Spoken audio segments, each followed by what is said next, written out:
what's the reality if we had to start tomorrow and there's no more civilization the way we know it that you can just run down to the store. What's the reality? And so my idea was first 5 days, first 5 weeks, first 5 months, first 5 years. How could you kind of break it down into that from sprouts, to micro greens to, as you move your way up. Welcome to Everyday Homesteading, the show for busy families who want more self-sufficiency without burning out. I'm Josh. And I'm Carolyn from Homesteading Family. And in every episode, we share time-tested knowledge on topics from growing and preserving your food to raising livestock to herbal medicine and anything homesteading in between. Let's jump in. Hey, gardening is a great way to produce a lot of your own food.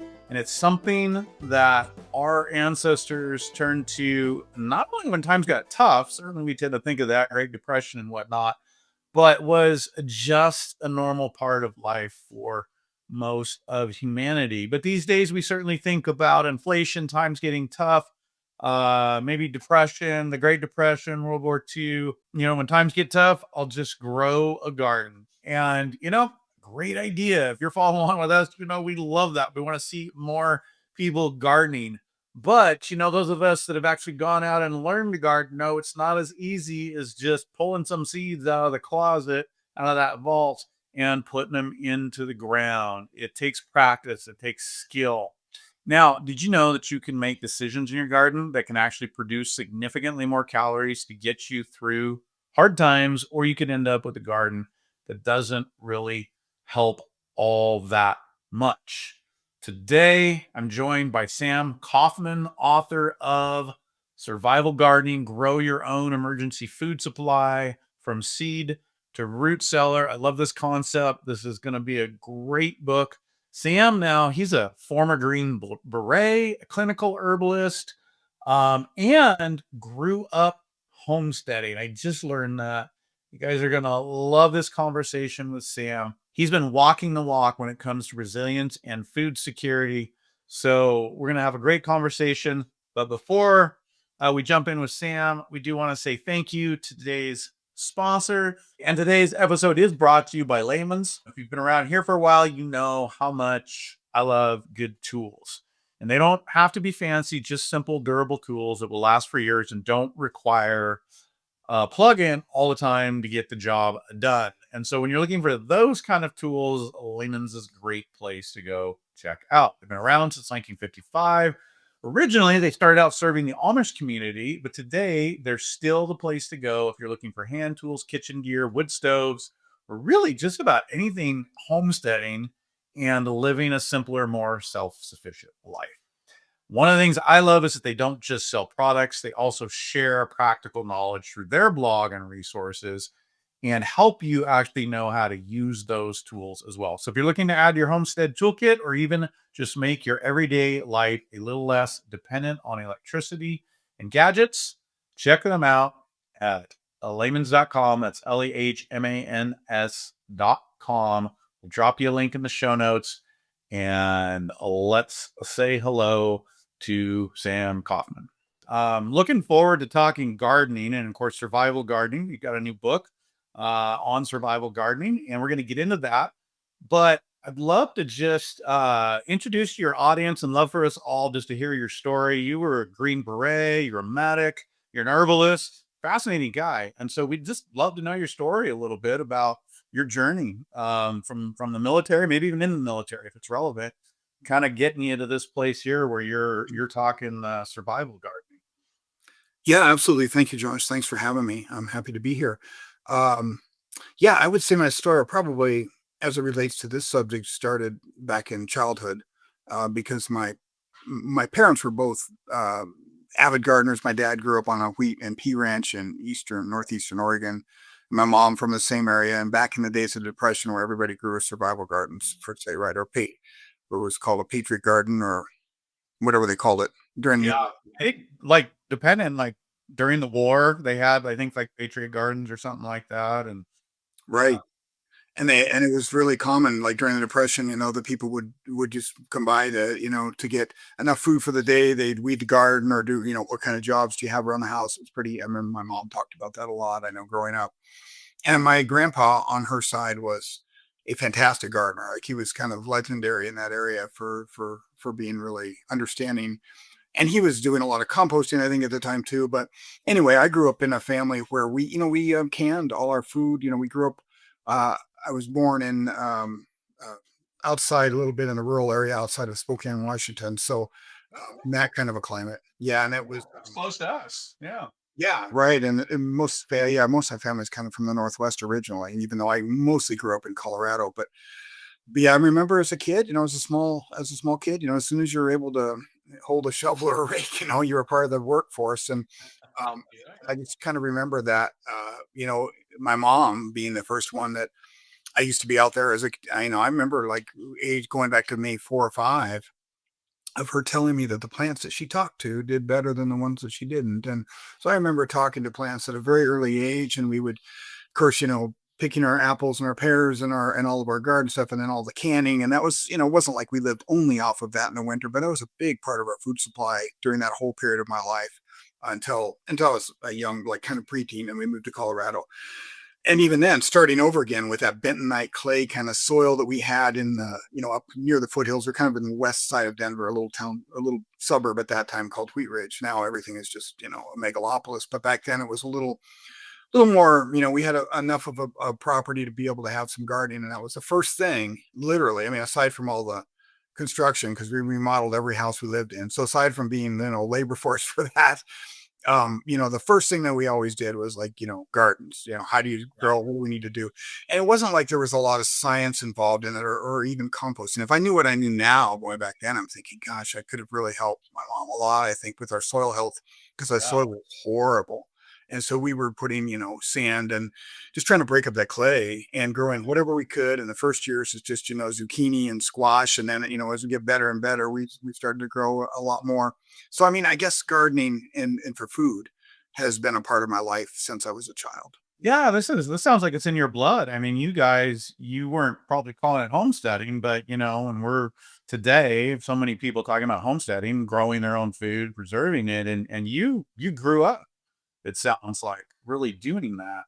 And I'm curious for you because we've raised our kids this way. You were raised this way, going back, a little further. How did that impact that experience of growing up, working that work ethic that you learned from your parents? How did that impact you going into life and out into your own?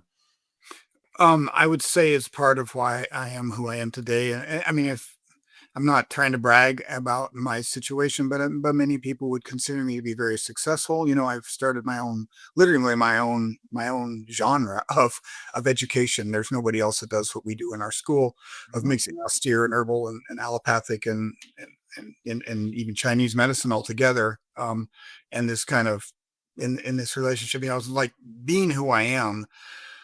And all of my siblings are kind of like that too, and they're each in their own way because we grew up with that, and there's good and bad to it. But we grew up with a very strong work ethic. I mean, God forbid you were caught lying around. And of course, I was kind of the end of the boomer, beginning of the Gen X, and it was kind of, you were kind of left to fend for yourself when you weren't working. And I grew up in kind of a mentality where if I wanted to get anything or I wanted to do anything or I wanted to be anything, I had to do it myself. I had to make my own money. I had to do my own things. And I'm very grateful for that because it created a very strong independence in who I was. So I joined the military at the age of 18. Yeah. I couldn't wait to get out of the house. I couldn't wait to get gone from there. But, in retrospect, I mean, I even did a little bit of my own business as doing some remodeling type work. Cause I grew up with that. We grew up framing. We grew up doing drywall. We grew up doing, roofing and cement work. We just grew up. You knew how to do that. And if you didn't, you would learn it very quickly. So that and gardening, I think those are really important skills for a child to learn. I think there's good and bad ways to teach those. And Sure. that I learned in the best way. I mean, Yeah. a lot of, what would be considered today, and it truly is, emotional and physical abuse that goes along with that kind of mentality, not just working. I mean, that's not it, but just all the stuff around how you learn things and how somebody teaches you. You can teach somebody with love, or you can just be, a dictator Right. and you can hurt people. And Yeah. so, there's a lot of things that I think I've had to kind of get through of my own issues around that, mainly I think anger management and things like that that are just transferred to you as a kid because you get hit on enough, you get beat on enough, you're going to be angry or you're going to respond in some way. Yeah.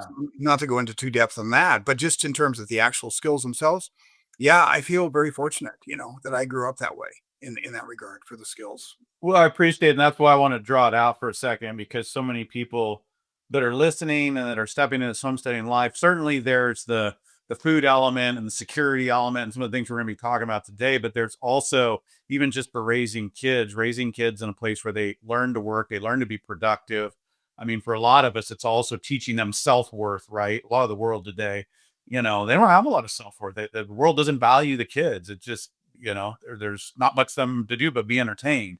And this lifestyle, I think, does help kids. And it sounds like even for you, even though maybe you had a rough experience, it taught you to know that you could bring value to the world and you got a purpose in the world and confidence in being able to work. And so I think that's neat to see. So Yeah. how where's your journey go from there? You obviously got experience homesteading, gardening, and you stepped out on your own, and I'm assuming into the military. Yeah, so I did, and I was in twice. So the first time I was just, I wanted to learn foreign language. I was really into languages, so went into, and at the time there was a couple different paths you could go to get to what was called DLI or Defense Language Institute to learn. And I wanted Russian. I'd studied Russian and Latin and Spanish in high school and junior high stuff. And so, but you didn't get to choose your language. So I ended up in German because of what I wanted. I didn't want to just be sitting with headphones, like trying to translate stuff. I wanted the job title was interrogator, which at that time was a 96 Charlie in the Army, but now I think, and then 97 Echo. I don't know what it is now as an MOS nomenclature, but it was interrogator. And so as an interrogator, you go to interrogator school. If you pass that, you get to go to DLI. Well, they choose the language for you. So I got German, which I wasn't disappointed, but I was like, I really wanted Russian. But then it was so fortunate because I ended up in Germany at back like the last decade of the Cold War, So the East-West German border, I was right on the East-West German border. And I ended up lucking out into this job where I was wearing civilian clothes, hire civilian clothes, clothing allowance, drove in a civilian car, working with people that have been in this on kind of what's called a human or human intelligence collection side of things for years. So I had these incredible mentors. I didn't speak a word of English for 3 years. I was very very fluent. I love languages, and I was already pretty close there, coming out of DLI. But I didn't live with my German girlfriend. I never so I got the language, all the language you could imagine, and the immersion into that culture and all of that, and then they got out and came back and got a degree in linguistics. And then I was just thirsty to get back in the military. And then I just kind of wanted to go towards the medical side. I kind of wanted to go to traditional Chinese medicine school. I didn't know for sure what I wanted to do, but I really missed that. Again, back to kind of the childhood growing up thing we were talking about. The one thing I really liked about the military, there's a lot of things you dislike for sure. They take the fun out of a lot of stuff that otherwise would be fun. But the one thing I liked a lot was the fact that you got challenged all the time to be the best that you could be, and you got paid for it. You got paid to train, you got paid to work out, you got paid to be a good shot, you got paid to understand, medicine or whatever it was. So I came back in and I decided I wanted to do, I checked out.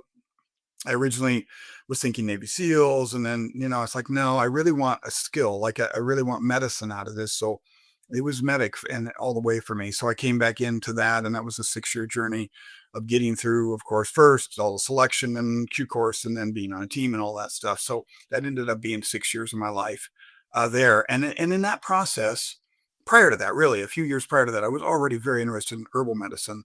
And again, back to kind of growing up in a very plant literate family, that was part of what attracted me to that. And so in that process, getting into medicine in the field, I was literally carrying my own herbs into the field. I would, I'd be jumping out, playing with my medic with, you got 80 pounds on your back basically, and 30 pounds of that are social med kit. And in that, I would have my own little, and that it was only for me originally. And then people started seeing me use it, like teammates would be like, hey man, what are you doing? And not to brag, but I was in the top percentage of everything I did. I was really good physically. I was good at learning things. I was, I was good at that type of stuff. So it probably wasn't because of the herbs, but I was taking herbs. And because of that, everybody was like, well, hey, Sam like learns this stuff really fast just because he's taking ginkgo biloba. So everybody's like, teach me more about these herbs, man. I want to be smart like you, I want to be able to run as fast as you or whatever those, was. And then they started bringing in their family, it'd be like, there, my kids got the flu. And so I kind of started treating, people in on my team in case you keep it on the down low, because back then this So was that was probably really, really. yeah, we had like the medical director was very conservative allopath, and I would have gotten just reamed for working with herbs, right? So it was all very much on the down low, but it was kind of my start. And then that, of course, got into wildcraft, and I got really into survival. I got into foraging. And of course, gardening is just a natural outgrowth of that because once you learn these plants, love these plants, you want, and you understand something about nutrition. It's like, well, of course I want to grow. I want to, and if you're going to do that, it's like, well, I need to learn about the soil. I need to learn about water and all the things that go into growing are you can't just, it's not a linear path. There's so many things that are involved in any of that. Yeah, that is fascinating. And so here you're applying herbal medicine out on the, I mean, front lines or obviously wherever you're at with your teams and kind of doing that quietly. So let's just jump ahead a little bit. Somewhere you exited the military and came back into life, and I know you spend a lot of your time, I think, teaching herbal medicine. And of course, that's a natural segue into gardening and a part of it. And you've now written this book, Survival Gardening. So before we get into the what's the why? Why did you write this book, Survival Gardening? It was kind of an outgrowth also of the school. So when we first started the school, I say we, my wife and I, in San Antonio in 2007, and it was technically the version 2.0 of the school. Version 1.0, I kind of did on my own, and I wasn't ready to do it yet. For the physical school or an online school? Physical school. Yeah. Yeah, we had a 50-acre campus. It was a rock quarry, and the land had been just abused, and it kind of literally fell in my lap. I mean, it was amazing. And it was like everything was meant to happen. I had been determined. I got into med school at the age of 42, and I was like, screw all of this. I'm just going to I'm going to become a doctor. And then I had to choose between a lot of stuff happened financially really quickly. That was a problem. I had to choose between family or medicine. I walked away from med school, and like within a couple of months, this land dropped in my lap. And it was this abused former rock quarry piece of land that just needed a lot of love and a lot of care. So really, starting the school there, and it was a survival school and an herbal medicine kind of, but more austere, herbal medicine. Of course, it went together. So it wasn't like we had to have a bunch of buildings or anything right off the bat. And then in that process, how do we restore this land a piece at a time? And so we really started getting into permaculture concepts. We started teaching homesteading stuff. We started, of course, we had chickens, we had rabbits, we had goats. At one point, we had, we had a couple of donkeys. We had students that became kind of interns. We had some caretakers, and and to this day, that land is being caretaken, and has been zoned wildlife restoration actually in part. And then now it's just surrounded by suburbs. Back then, it was kind of the end of the hill country, or the at past San Antonio to the north up into the hill country, and it wasn't very populated. So anyway, all of that kind of led to this, how do you actually restore this land? And we had like, there was like just looking at the natural growth that was there, there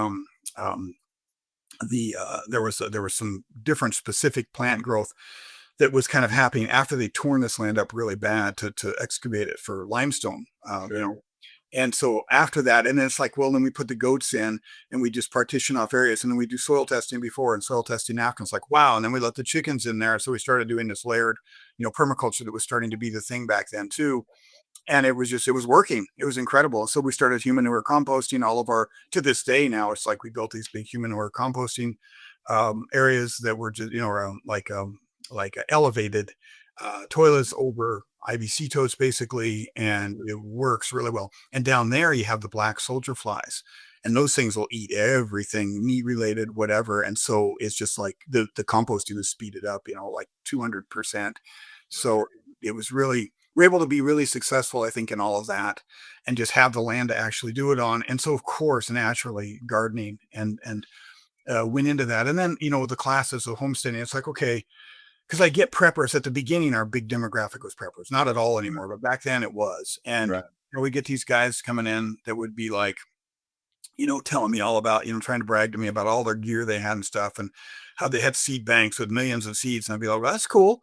I'd be like, so what kind of gardening do you do? Well, I never really much, haven't gardened any, but it's like, dude, you need like 5 years of failure before you have any idea how to garden. Oh, thanks for preaching it. That is it, man. You just, yeah, you're not going to just store those seeds and pull them out when the apocalypse hits and live happily ever after. Yeah, right. If you plant them just right, maybe the grapes will fall in your mouth. And yes, this is crazy idea. And so it's like, well, how does this really work? And then being involved in survival so much, it's like, how many calories do you really need to get through the day? And what does that mean? How many squirrels would that be? If you're doing small game, or of course we grew rabbits, and rabbits are just amazing for that, and bone broth and all the things you could do off that. But it's like, okay, now let's just say, how about the stuff we grow out of the ground? What's the reality if we had to start tomorrow and there's no more civilization the way we know it that you can just run down to the store?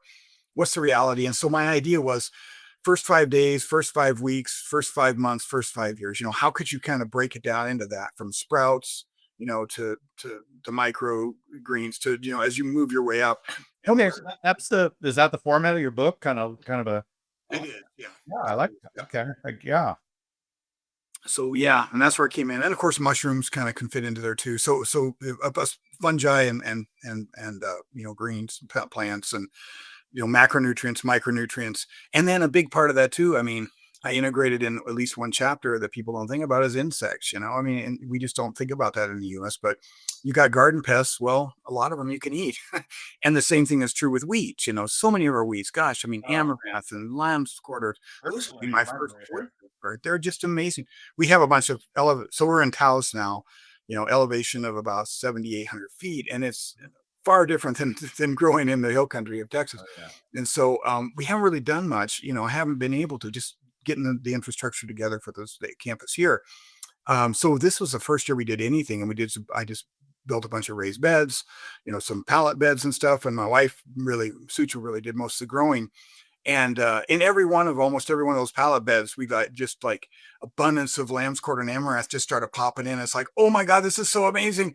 Let's eat it, and purslanes everywhere. And it's like, well, that's my first choice of food, because it's so abundant and it's natural and it's already growing there. The seeds are there. It's already accustomed to the soil. You don't have to do a lot of amendments and composting to get this foods that we're used to growing to grow. And I think that kind of was part of the book too, a little bit, as an idea.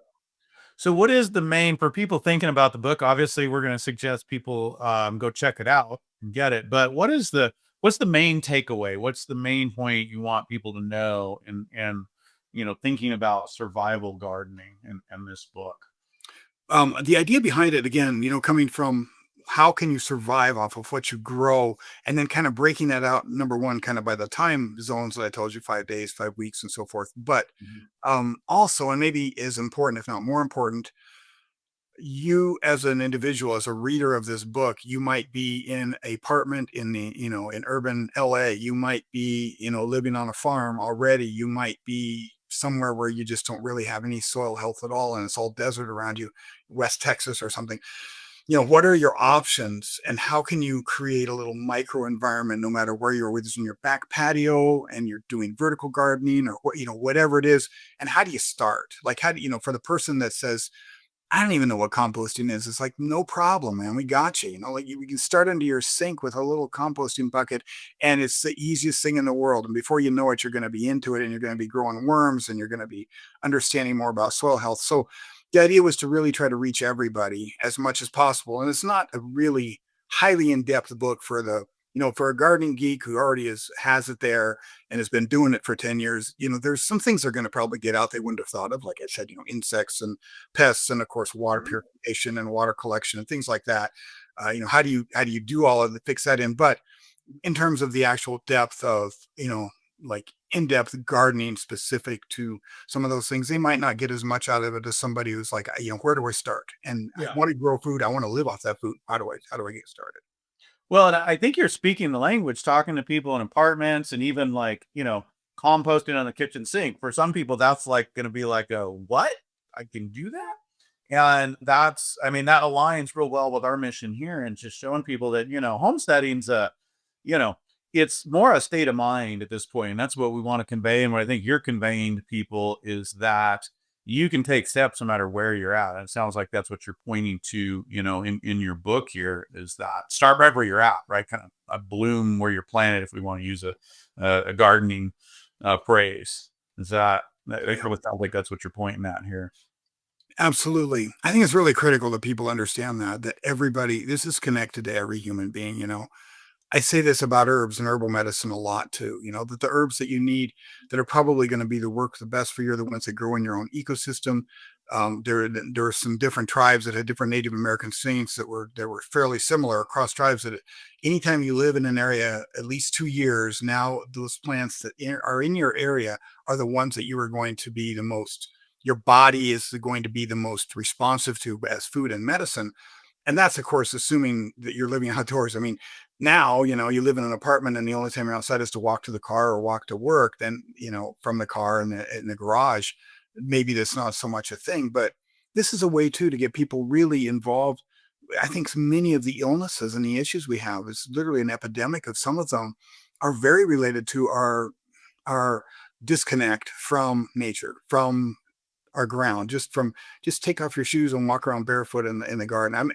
And that was something that I grew up with. I remember as a child and even as a teenager, having to go out and till the soil in the spring and stuff. We had this little old Briggs and Stratton tiller that I got used every spring.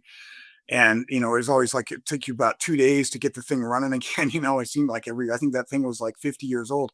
But I just loved getting out there in my bare feet and tilling the soil. It was just like, a foot massage from the earth while I'm tilling the soil. And even then, and I had no idea what that was. I just remember that feeling. And now as an adult, it's like, wow, I understood on an intuitive level that I was connecting back into where our food comes from, and there's this cycle that we have to do in order to be healthy humans too. Yeah. Yeah. No, absolutely.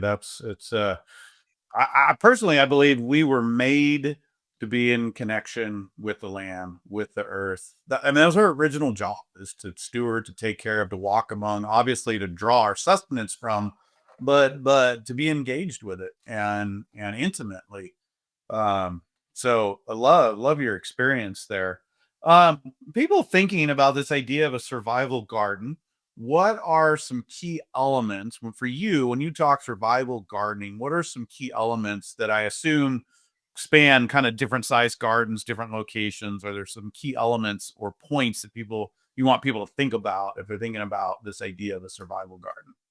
Sure. I think one kind of mechanism of that works is the idea of the forest garden, just because it gives us that vertical sense of understanding that a garden isn't just what we walk out and pick off of the stems of our tomato plants or whatever, right? It goes from the soil and different layers of the soil, tap roots and rhizomes and Mhm. adventitious roots, whatever it may be that plant needs, up into just the ground cover and that layer there of tilth and the life that exists there up into our herbaceous layer, up into our bush, up into our tree aerial parts, and then the vines that can go in between that. And so I think even if you're just growing again on the back patio of your apartment, and even more so, you have to actually understand all those layers in order to be able to really use your space. So that means understanding, okay, we've got roots, we've got potatoes and sweet potatoes and things that we can grow underground that are going to give us a lot of nutrients. Turnips that grow fast and give us a lot of, I mean, think to cultures that have gone through famine in our written history recently, like in the last century or two. Look at like the Great Potato Famine, in Ireland, and turnips and cabbage and things that, in Russia, and, going through famines around the world wars that we can't even really imagine if we did, in this country, like Right. that kind of famine. We don't even know what that means. But look at how those cultures, what they did in order to be able to survive. And those are plants that you're going to get a lot of bang for the buck, nutritionally, out of growing. And again, we're talking about starting and using every aspect of vertical space that you have to do that. So what are our root plants? Can we do a potato stack in a clothes hamper or whatever?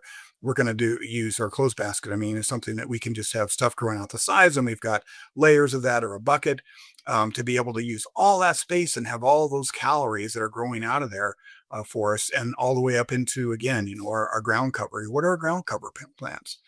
And how can we start to use those? And a lot of those are also medicinal, of course, too. That's a really good medicinal layer a lot of times.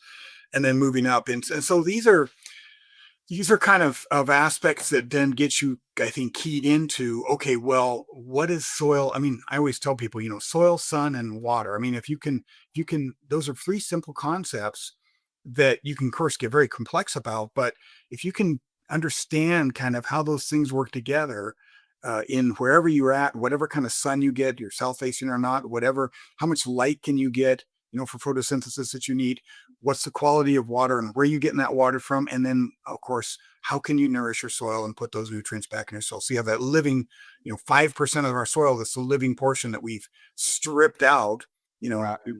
of big ag, and growing lots of food really rapidly, and in doing so have ripped out all of all of that micronutrient source of our food.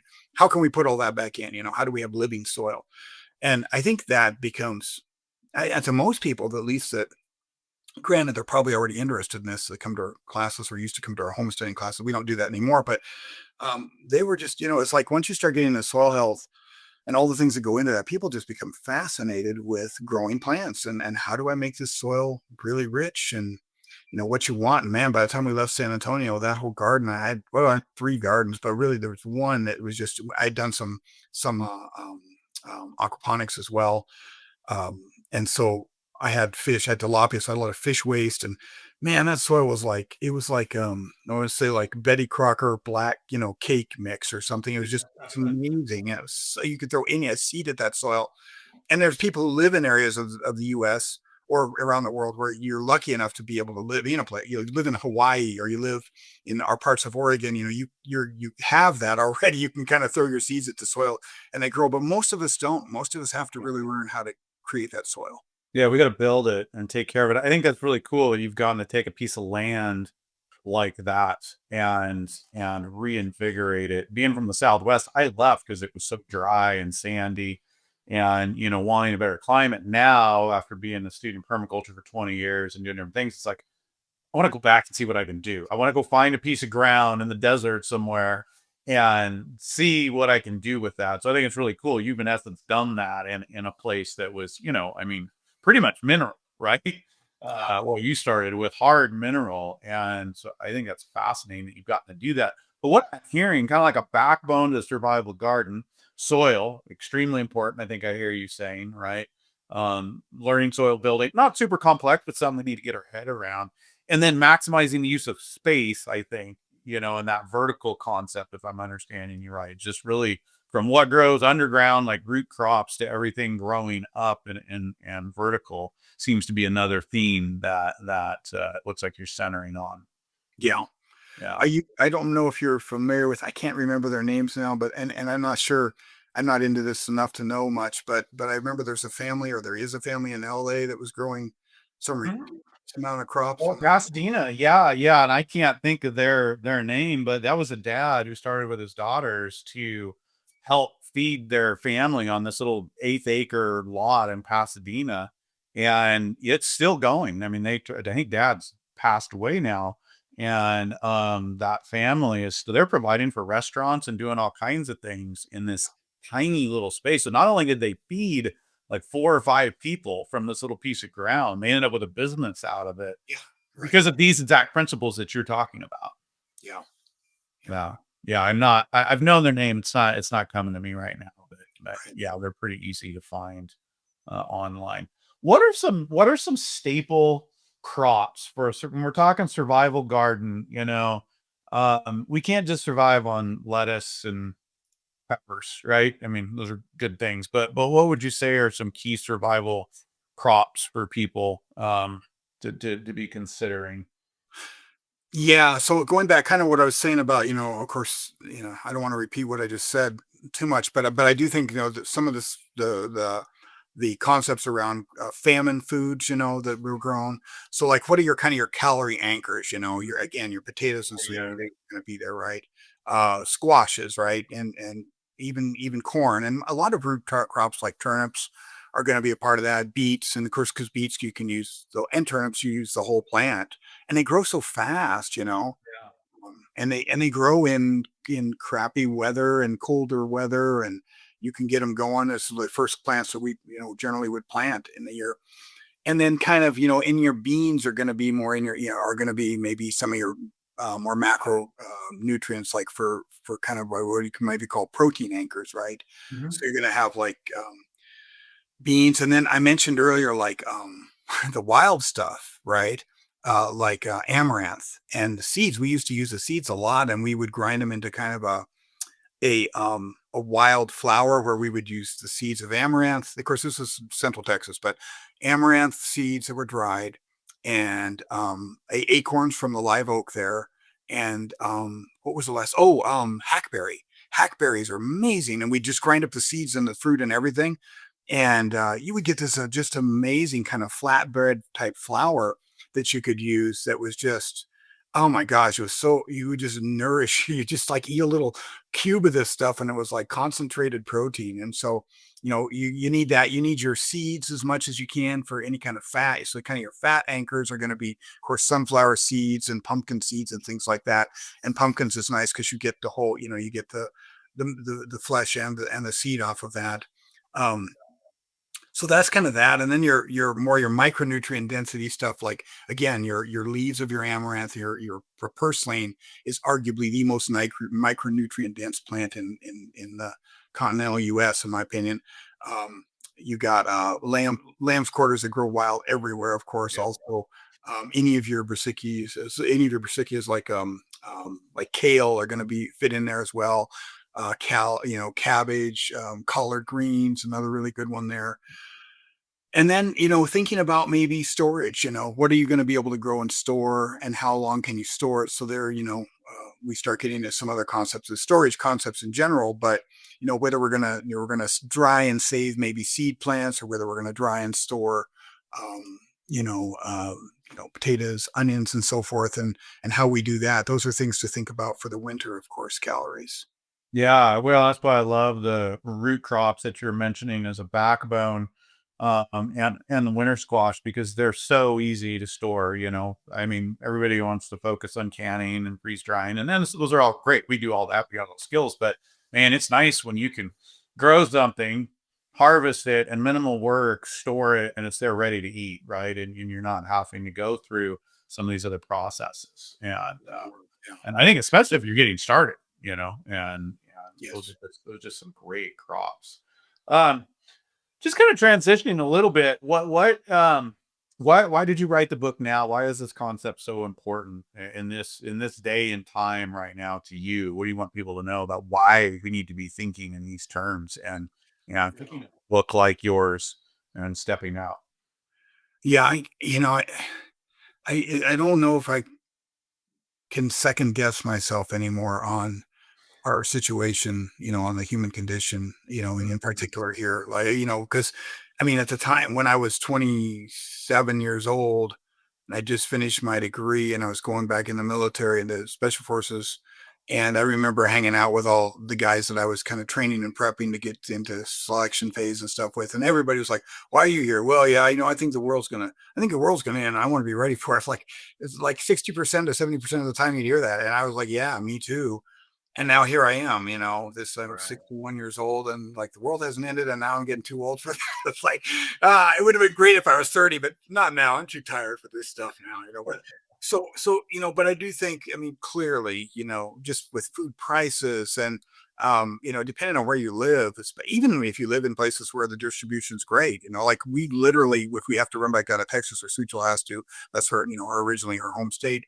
And, if she has to, it's like she's gonna go to HEB and grab some, because it's half the price that it is up here in northern New Mexico. I mean, like for a lot of the perishables, or non-perishable, I'm sorry, it's like half the price.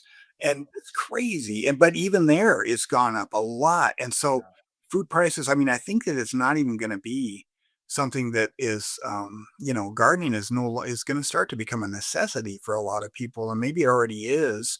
Yeah. And it's such a good way to get people, it's kind of to take that full circle, and my hat goes off to people who've done this, like in inner cities. There's some really amazing character. Again, people I don't remember their names and stuff, but these are things people I've seen on YouTube who are doing, guerrilla gardening and that type of thing, and then just little small patches where the whole communities are doing it and getting people involved.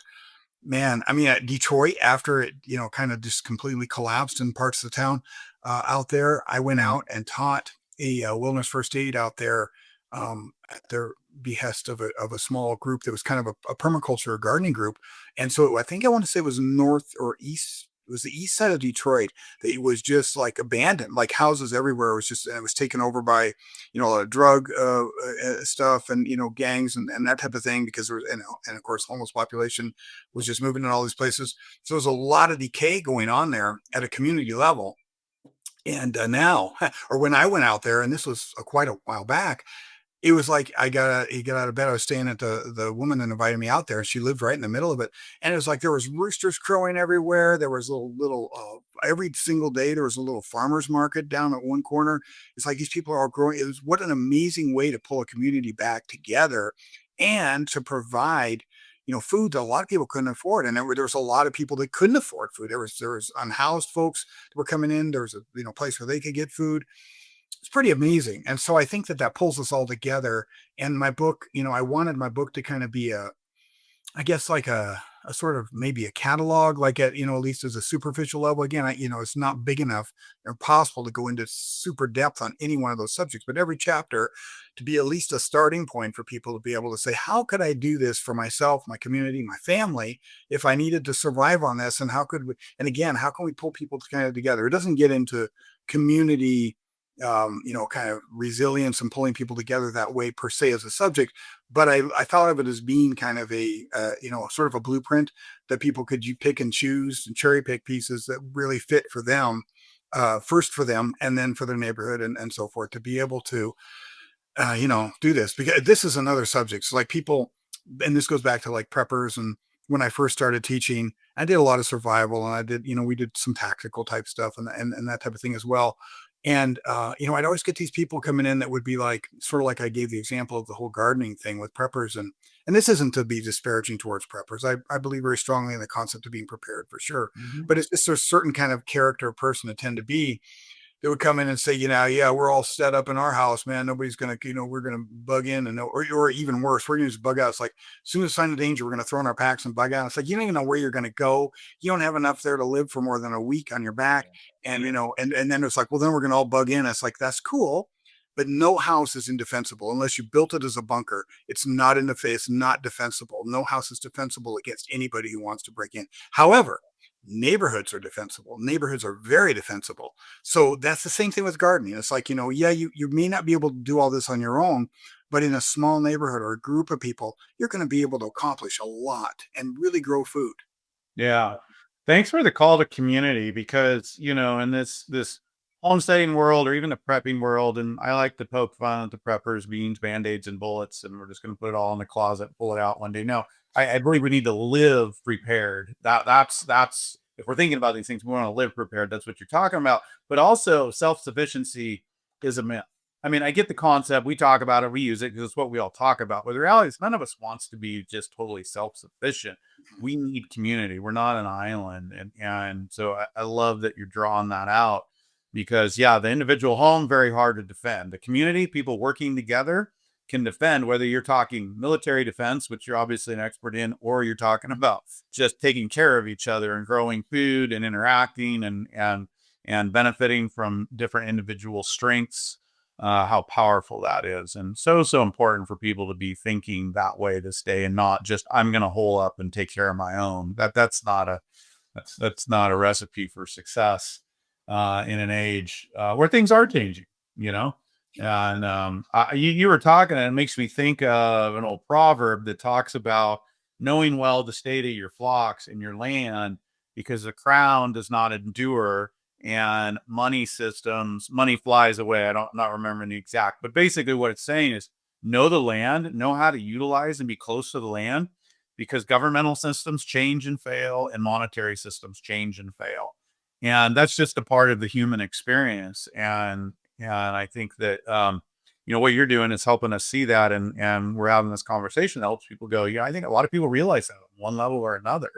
And so what do? We come back to the land a little bit. We come back to this idea of survival gardening, not just to get through some short-term crisis, but to live together well, I think. So Yeah, I mean, I really think it's more of it would be ironically an evolution, for the human condition to be able to come back to that more. And it's arguable how much, the idea of agriculture, how much that's really helped us, and how much, and it's no question it's helped in some sense, but it's also hurt us, to some extent. And I think the biggest thing is that it's questionable how survivable we are as a species as we become overpopulated. I don't know that we're able to do that, and it's unfortunate. Because I always jokingly say, the humans individually may be the most intelligent creature on the planet, maybe, at least from what we consider when we're talking about, developed cortex, frontal lobe, and all that stuff that is human. In that regard, we're probably the most intelligent species on the planet. But as a species together, we are easily the stupidest species on the planet. I mean, bees and ants and every other animal is better at being a species, is more intelligent at surviving as a species than we are. there And you go. yeah, I don't, and I think that overpopulation, I'm not saying that, it's overpopulation. I just think that we're not really governable and self-governable when we start having huge populations, as opposed to, again, neighborhoods and communities. I'm not saying you couldn't have, a city the size of New York City, or whatever, San Francisco, LA, whatever. But if you divided that up so that each area was kind of its own neighborhood in terms of sustainability, I think it's very doable. Like I was talking about Detroit, you can definitely do that. And then you're part of a small thing, but you're also part of a bigger thing. And that's something that we're really lacking. We just, I mean, I know they're trying, like, you'll see these little sort of, and again, it's more based on money, but these new kind of, I forget what you're called, but these new developments, kind of inner city developments, where your stores and your living and your restaurants, everything's kind of right there, right? It's Yeah. that kind of idea, but I think we could do better than that. But It's a nice idea if it creates some, you know, resources inside it. We're talking the difference. What you're describing is an agrarian economy, the foundation of an agrarian economy, decentralized, you know, groups and areas that have some resiliency among themselves, and then there's still trade between them. But that's more an agrarian way instead of the industrialized way that we live in today. So I'm all for that. I think you're spot on in moving that way. And these are all little steps. And so I want to just encourage people to go check out your book. As we're wrapping up here, where do people go to get the book and to learn more about you and what you're doing? sure. So it's published by Story Publishing, which I think they got bought out by Hatchet Publishing, but it's still Story. So that means their biggest distributor is Tractor Supply. So it'll be in Tractor Supply, or if it's not, you can ask for it there. Of course, it's on Amazon, and it's on Barnes and Noble, and any major book distributor you're going to find it. It's called Survival Gardening. It's my second book with Story. My first was called Herbal Medic, and I have a third one coming out in about a year that's all about water. It's about everything you can imagine about water, from collecting it to getting it out of the ground to purifying it to dealing with waterborne disease. So it's the same question about food that I'm trying to answer with Story Publishing, or I'm sorry, with Survival Gardening, as we would add, how do we deal with water? Looking forward to that. We get a lot of questions about that just in the homesteading permaculture space as people are picking up these skills. So look forward to that book as well. You guys go check out that. Sam, do you have a website or anything? Yeah, You want yeah. to throw it out there? So our school is where you want to check that out, and that's herbalmedics.academy. So it's Herbal Medics Academy is the name of the school. Our old name was the Human Path, so sometimes you'll hear references to the Human Path, but really we're Herbal Medics Academy. So herbalmedics.academy, and from there we have a store, an apothecary store. I have a clinic, a teleclinic. We have an outreach group called Herbal Medics where we do stuff for people in need. And so it's all kind of off of that same centralized, Herbal Medics Academy. Yeah. Yeah. Very cool. All right, you guys go get the book and get to know Sam a little bit. And Sam, appreciate you spending some time with us today, for hanging out with us. And thank everybody else for being here. Oh, And let me put out one other shout since we're talking about that, but we just have an app that came out a couple of months ago. It's Herbal Medics. So if you like a phone app, then Herbal Medics, and it's not so much going to be gardening. It's herbal medicine, of course, but It's a constantly growing and evolving app with new information every month. So Herbal Medics, and it'll say Herbal Medics app, and it'll say Herbal Medics Academy is the sponsor of it. So Real good. There you go. Well, there's a lot of overlap right here. If we're talking gardening, there's most of us are thinking about herbs, especially this last 5 years. So, good word, Sam. Thanks for hanging out with us. Everybody else, thanks for joining us this week. And I'll look forward to seeing you soon. Goodbye.